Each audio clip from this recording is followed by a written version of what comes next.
Winter Solstice in Silvermoor Bramble.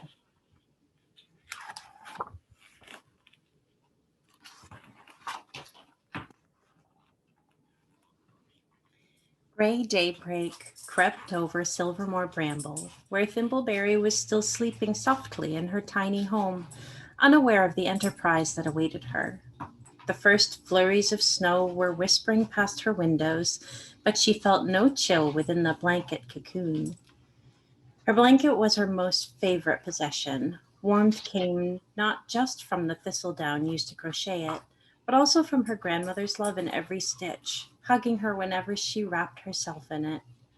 Her grandmother was known as Juniper to everyone, but to Thimbleberry she was Gran. In Thimbleberry's opinion, Gran was the most beautiful fairy who ever lived, and she missed her very much. Thimbleberry had learned from Gran how to cook, bake, engage her imagination, and care wholeheartedly for others. And now all that remained of her beautiful grandmother were fond memories and the blanket. This was going to be Thimbleberry's first winter without her grandmother to guide her. She'd have to take on additional chores and learn new skills on her own, and she wasn't sure she could fill such a void as the one her grandmother left behind. She was still learning to take care of herself, so the thought of running a household was intimidating.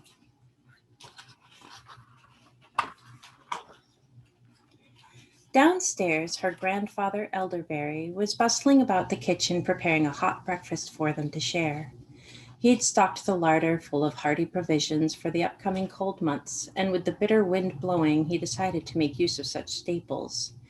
He wasn't a particularly good cook, but he enjoyed experimenting with ingredients. Thimbleberry stirred in response to the whistle of the tea kettle, as she did most mornings. She stretched and pushed her blanket aside to dangle her legs over the floor. She stood and slipped on her slippers, which felt ice cold to her feet. She knuckled sleepy seeds from the inner corners of her eyes and followed the fragrant billows of cedar smoke, plodded down the stairs to find Elderberry stoking the fire on the hearth. "It is chilly this morning," she said, brisking her hands. "Yes, it is. I've made a hot breakfast for us to start the day."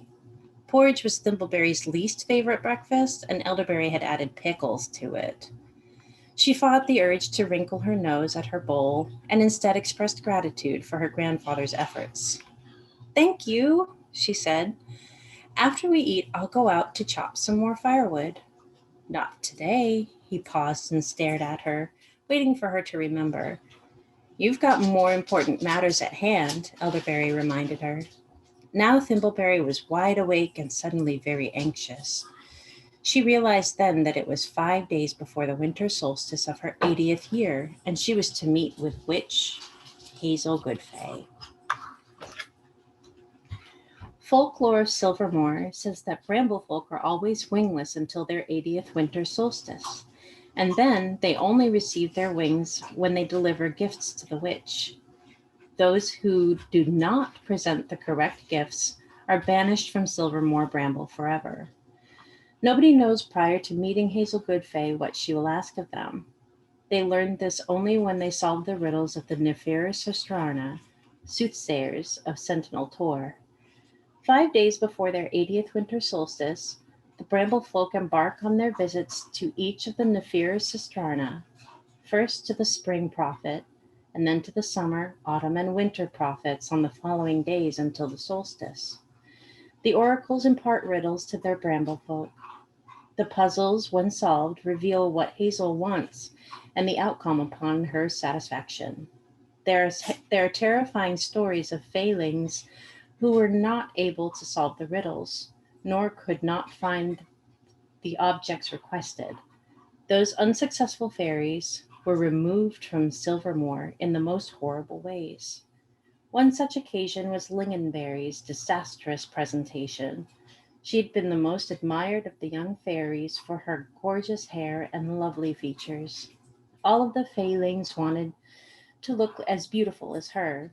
When it came time for her wing ceremony, every resident of Silvermoor Bramble attended, certain that her wings would be the most beautiful of any granted before. They were shocked when she revealed her gifts to the witch and darkness enveloped the crowd.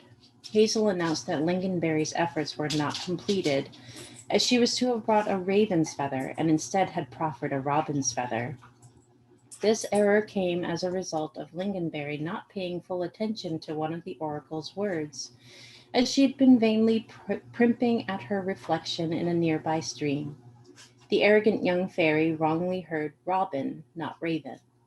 As punishment, Hazel sent for her screech owl to expel Lingonberry from Silvermoor. That very night, the owl tore the roof from Lingonberry's home, plucked her from her bed, pinched in its beak, and flew away with the fairy's shrieks echoing in the darkness. Lingonberry was never seen nor heard from again.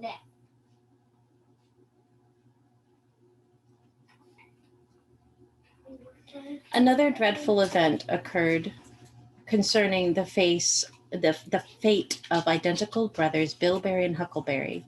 The slothful boys had a reputation for lacking the ambition to achieve much in their life other than securing 6 square meals a day, and they were notoriously disrespectful to everyone apart from each other. They didn't gain the moniker idle twins without reason.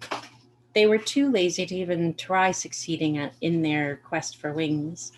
When they presented themselves to Hazel, behind schedule and empty handed, she made no hesitation in abolishing the twin failings.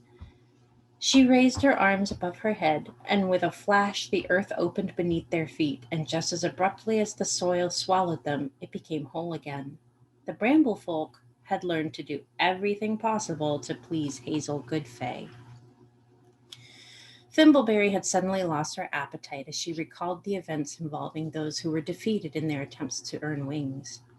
She forced herself to finish breakfast, knowing that she would have a long day ahead of her. By the time she'd washed her bowl and set it aside to dry, Elderberry had gone outside to stockpile firewood. Thimbleberry fretted around her room as her nerves started getting the best of her. She was looking for her hat and mittens, but she could only focus on how scared she was to meet Hazel Goodfay. I've lost my place now. And even to visit the nefarious Estrana. How will I know. How will I know where to go? What if I can't find what she wants? Who will take care of Elderberry if I fail? Her mind was racing against her, but she didn't have time to worry. She wished Gran could be there to comfort her and tell her what to do. Thimbleberry hugged her thistledown blanket to rein in her worries, took a deep breath, and then gently folded it, placed it on her bed. As she stepped toward the threshold into the stairwell, she paused, then reached back for her blanket. With her thistledown tucked under her arm, she ran downstairs and found her hat and mittens on the mantel. Elderberry had put them there to get warm before Thimbleberry would have to wear them out in the snow, just as Gran had always done. She donned her hat and mittens, pulled on her winter poulaines, and wrapped herself in her blanket as a shawl. Outside, Elderberry was feebly swinging his axe, trying to split more wood. And Thimbleberry could see that he was getting tired already. His nose was turning red and his eyes were watering. The air was frigid, and her grandfather needed to get warm by the fire inside. She assured him that there was plenty of firewood for the time being and invited him to get comfortable with a book in his favorite chair.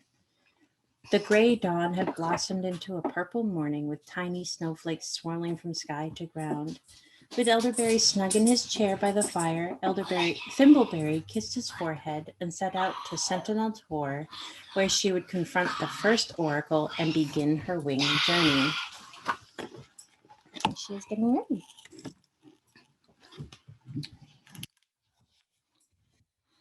And then it goes on to show what she finds out from the oracles and where she has to go and who she'll meet. And at the end, when she presents herself to the witch, Hazel Goodfay. But you'll have to read the rest to find out.